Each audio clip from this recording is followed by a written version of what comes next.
Hello, स्वागत है हमारे YouTube चैनल जियो एनर्जी एजुकेशन में। मैं हूं नरेंद्र शर्मा।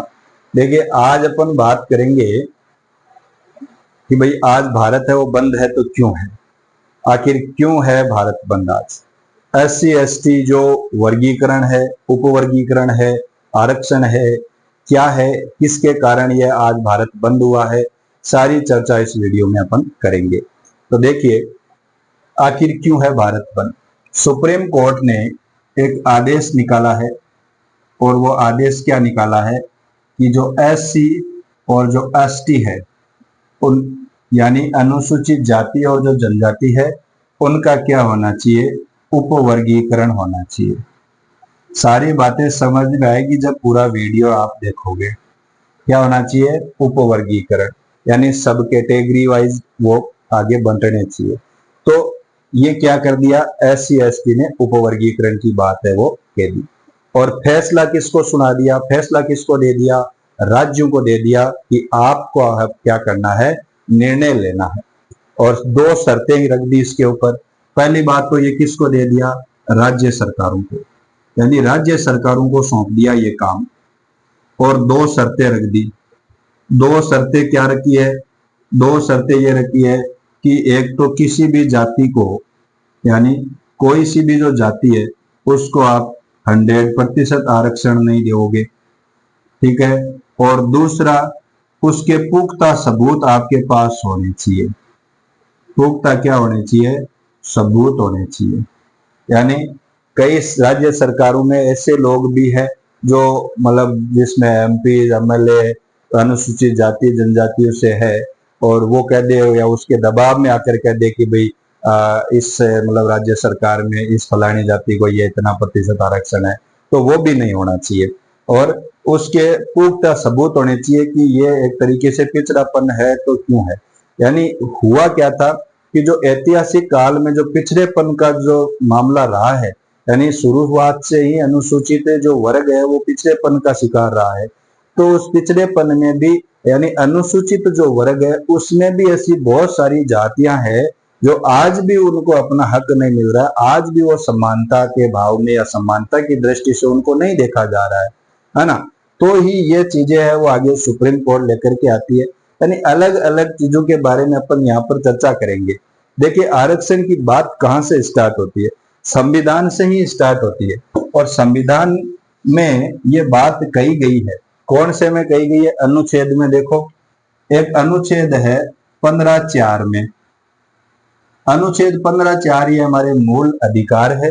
उसमें यह बात कही है कि जो राज्य है, कौन, राज्य, और राज्य क्या करेगा, राज्य सामाजिक, यानी सामाजिक और पिछड़ापन, पिछड़ापन यानी सामाजिक और पिछड़ेपन के आधार पर विशेष प्रावधान कर सकता है। विशेष प्रावधान यानी जो लोग सामाजिक और आर्थिक दृष्टि से जो पिछड़े हुए हैं उनके आधार पर आप क्या करोगे, विशेष प्रावधान कर सकते हो। यह प्रथम संविधान संशोधन 1951 में ये बात को लागू कर दिया था। यानी उस टाइम पर यह अनुच्छेद जोड़ा गया था 15(4). एक तरीके से देखा जाए तो ये करंट जीके भी है और आपका पुराना नॉलेज भी इससे बढ़ेगा। तो प्रथम संविधान संशोधन हुआ था 1951 में। उस टाइम पर 15(4) को जोड़ा और कह दिया कि राज्यों के पास अधिकार है कि वो अपने सामाजिक और आर्थिक पिछड़ेपन के आधार पर विशेष प्रावधान कर सकते हैं। यहाँ पर एक अनुच्छेद और आता है 16(4). 16(4) में क्या कहा है कि राज्य क्या कर सकता है कि जो सरकारी सेवाओं में, यानी सरकारी जो सेवा है उसमें आरक्षण की व्यवस्था लागू कर सकता है, यानी आरक्षण दे सकता है। और आरक्षण किन को देगा, जिनके पास अपर्याप्त प्रतिनिधित्व है। यानी आरक्षण उन्हीं को ही मिलेगा जिनके पास में क्या है, अपर्याप्त प्रतिनिधित्व है। अपर्याप्त प्रतिनिधित्व है, उनको क्या दिया जाएगा, आरक्षण दिया जाएगा राज्य के अधीन जो सेवाएं हैं उनमें, ठीक है। तो ये 16(4) कह रहा है। यहाँ पर 16(4) में और भी बातें कही गई है, और वही बातें आज के बंद भारत के बारे में बताती है कि आगे ये कैसे बढ़ा, कारण क्या है। देखो, 16(4) में बातें लिखी गई है कि जो SC और ST वर्ग है, यानी अनुसूचित जाति जनजाति है, इनको जब हमारा संविधान लागू हुआ था उस टाइम से ही इनको क्या दिया गया है, आरक्षण या रिजर्वेशन दिया गया है। आरक्षण उस टाइम पर इनको दे दिया गया था। लेकिन 1953 में, कब, 1953 में एक समिति बनाई गई थी, काका कालेलकर समिति। काका कालेलकर समिति किसके बारे में बता रही है, ओबीसी वर्ग के बारे में बता रही है कि ओबीसी वर्ग को भी क्या देना मिलना चाहिए, आरक्षण वगैरह मिलना चाहिए। और काका कालेलकर समिति है वो 1955 में अपनी रिपोर्ट सौंपती है। उसके बाद में यह वापस ठंडे बस्ते में चला जाता है। फिर 1980 में और एक समिति बनती है, यानी मंडल आयोग का गठन होता है। और मंडल आयोग का गठन हो जाता है और यह फिर अपनी रिपोर्ट सौंपती है 1990 में। अपनी रिपोर्ट कब सौंपी थी मंडल आयोग ने, 1990 में रिपोर्ट सौंपी थी। तो इस मंडल आयोग ने ये बातें कही थी कि ओबीसी वर्ग को ही आगे आरक्षण मिलना चाहिए, और वो कितना प्रतिशत है, 27% आरक्षण है वो ओबीसी वर्ग को मिलना चाहिए। और मंडल आयोग के आधार पर जब 1990 में सरकार किसकी थी, विश्वनाथ प्रताप सिंह की सरकार, और विश्वनाथ प्रताप सिंह की सरकार ने 27% आरक्षण किसको दे दिया, ओबीसी वर्ग को दे दिया। और उस टाइम पर आगे 1993 में एक वाद छिड़ गया था, और वो वाद क्या था देखो, यानी 1990 में 1991 में ये सारी चीजें ओबीसी वर्ग को मिल गई। और ओबीसी वर्ग के मिलने के बाद में एक वाद आया था 1993 में, और उस वाद का नाम है इंदिरा साहनी बनाम भारत संघ, ये वाद आया था। इंदिरा साहनी बनाम भारत संघ वाद दायर हो गया था। बोले 27% जो आरक्षण दे रहे हो ये आपका वैलिड नहीं है, वैध नहीं है। लेकिन इस बात को खारिज करते हुए सुप्रीम कोर्ट ने क्या दे दिया, निर्णय दे दिया। क्या निर्णय दे दिया कि 27% आरक्षण क्या है, वैलिड है, वैध है। ठीक है, यानी ये निर्णय कब दिया गया था, नवंबर 1993 में सुप्रीम कोर्ट ने निर्णय दे दिया कि 27% आरक्षण वैलिड है। दूसरी बात इसमें क्या गई थी कि आरक्षण है वो 50% से अधिक नहीं हो सकता, 50% से अधिक नहीं हो सकता। तीसरी बात इसमें क्या गई, यानी जो पिछड़ापन है, आर्थिक दृष्टि से जो पिछड़े हुए लोग हैं, आर्थिक दृष्टि से जो पिछड़े हुए हैं उनको ही क्या मिला है, पिछड़े हुए जो लोग हैं उनको ही क्या मिलेगा, आरक्षण मिलेगा। और आरक्षण है वो क्रीमी लेयर के आधार पर, क्रीमी लेयर का क्या किया जाएगा, गठन किया जाएगा। यहां पर एक बात उठ करके आती है, क्रीमी लेयर, और यही वो क्रीमी लेयर आज है कि एससी और एसटी जो वर्ग है उसमें क्रीमी लेयर का प्रावधान होना चाहिए। तो ये क्या है क्रीमी लेयर, देखो इस क्रीमी लेयर के लिए एक समिति बनी थी, और वो समिति किसकी थी, रामानंदन समिति। और रामानंदन समिति क्या कह रही है कि इसमें दो बातें बताई कि एक तो वार्षिक आय और दूसरी है पद। ये दो शर्तें बताई थी कि जिनकी वार्षिक आय 1 लाख रुपए से ज्यादा है, यानी प्लस है, वो क्या होंगे, क्रीमी लेयर में होंगे।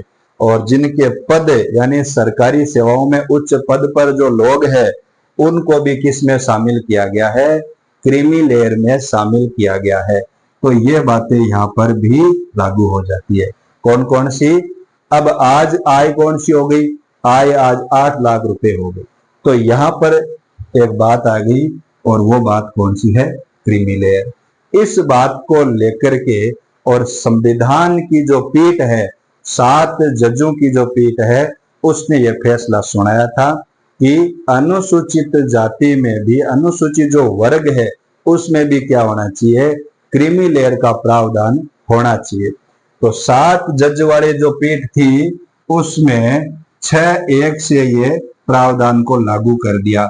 और एक जो विपक्ष थे, उन विपक्ष में कौन थी? बी.एम. त्रिवेदी।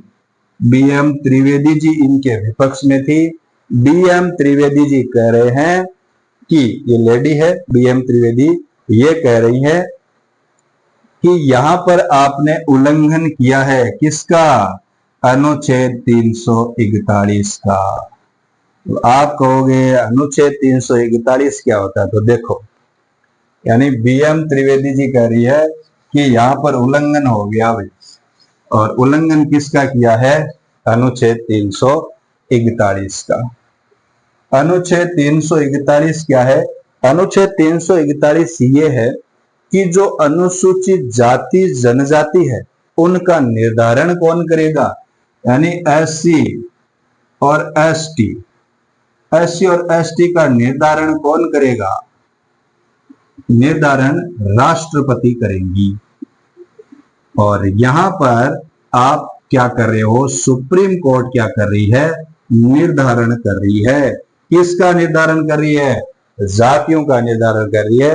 एससी एसटी वर्ग का उपवर्गीकरण करके आप निर्धारित कर रहे हो। तो यहां पर क्या हो गया? ये त्रिवेदी जी साहब कह रहे हैं कि अनुच्छेद 341 का क्या है? उल्लंघन है।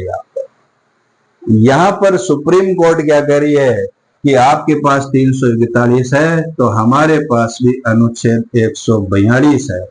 और अनुच्छेद 142 कहता है कि जो लंबित मामले हैं संसद के अधीन रह करके, कानून के अधीन रह करके जो लंबित मामले हैं, उन लंबित मामलों पर हम क्या कर सकते हैं? सुनवाई कर सकते हैं।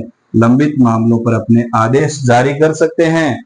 और ये आदेश हम क्या कर सकते हैं? आगे अनुच्छेद 141 के तहत सभी पर बाध्यकारी कर देंगे। ये सभी पर क्या होगा? बाध्यकारी होगा। सुप्रीम कोर्ट के पास एक पावर है अनुच्छेद 142 की। जैसे आपको बताऊं मैं, जैसे अभी जो मेयर के चुनाव हुए थे, उस चुनाव में सुप्रीम कोर्ट ने आदेश दे दिया कि आप जो कर रहे हो वो गलत कर रहे हो। जैसे राम मंदिर का जो आदेश था, राम मंदिर वाला जो मुद्दा था, उसमें भी अनुच्छेद 142 का प्रयोग किया है कि बहुत सालों से लंबित मामला पड़ा है, इस लंबित मामले को अपने पास में लाते हैं और इसका कंक्लूजन निकालते हैं क्या होता है। तो ये 142 का प्रयोग कर दिया और यहां पर बता दिया कि पुराना जो लंबित मामला है। अब आप कहोगे कि लंबित मामला कैसे हुआ? तो देखो, इसके लिए भी एक ट्विस्ट है। यहां पर सारी चीजें उठ करके आई हुई है, तभी पता चलेगा कि ये क्या चक्कर है। ट्विस्ट क्या है कि 1975 में पंजाब जो सरकार थी, पंजाब सरकार ने क्या किया है? यहाँ पर आरक्षण दे दिया। यानी अनुसूचित जो वर्ग है उस वर्ग में दो अलग वर्गों को आरक्षण कर दिया। यानी अनुसूचित जो वर्ग है उसमें दो जनों को आरक्षण दे दिया। किन किन को? एक तो वाल्मीकि जी को, यानी वाल्मीकि समाज को या वाल्मीकि वर्ग को, और दूसरा मजहबी सिखों को। मजहबी सिखों को, ये मजहबी सिखों को यहाँ पर क्या दे दिया? अनुसूचित वर्ग में से हिस्सा दे दिया कि आपका फलाना हिस्सा इतना बनता है और आपको नौकरी मिलेगी। तो ये धीरे धीरे कब दिया? 1975 में। और बात आगे बढ़ती बढ़ती 2004 तक पहुंच गई। यानी 25-30 सालों में 2004 में EV चिनैया versus Andhra Pradesh supreme court, Andhra Pradesh जो हाई कोर्ट है उसमें वाद दायर हो गया ईवी चिनैया के टाइम पर। उस टाइम पर सुप्रीम कोर्ट ने कहा कि आप जो पंजाब सरकार ने जो आदेश दिया है वो क्या है? असंवैधानिक है। क्या है? असंवैधानिक है। और असंवैधानिक किस प्रकार बता दिया कि आप क्या नहीं कर सकते? उपवर्गीकरण नहीं कर सकते। किनका? अनुसूचित वर्ग में आप उपवर्गीकरण नहीं कर सकते। कौन से वाद में कहा था? चिनैया वर्सेज आंध्र प्रदेश के वाद में कहा था। और वहां पर पंजाब सरकार को फिर वापस उसको हटाना पड़ा। लेकिन जैसे ही 2 साल बाद यानी 2006 में वापस पंजाब सरकार कह रही है कि ये बात गलत है कि आपने तो कह दिया कि उपवर्गीकरण नहीं करना है, लेकिन 1993 में आपने उपवर्गीकरण कैसे कर दिया?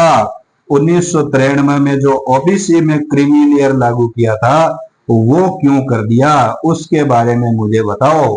तो यहाँ पर आप कह रहे हो उस टाइम पर जो समिति बनी थी मंडल आयोग ने और विश्वनाथ प्रताप सिंह की समिति में आरक्षण अलग अलग दे दिया गया था आपका, उसका हवाला देते हुए पंजाब सरकार वापस 2006 में कहती है कि ओबीसी में तो आपने क्रीमी लेयर कर दिया, उसमें क्या कैटेगरी नहीं है, उसमें क्या अलग अलग लोग नहीं है, अलग अलग समुदाय के अलग अलग जातियों के लोग नहीं है क्या?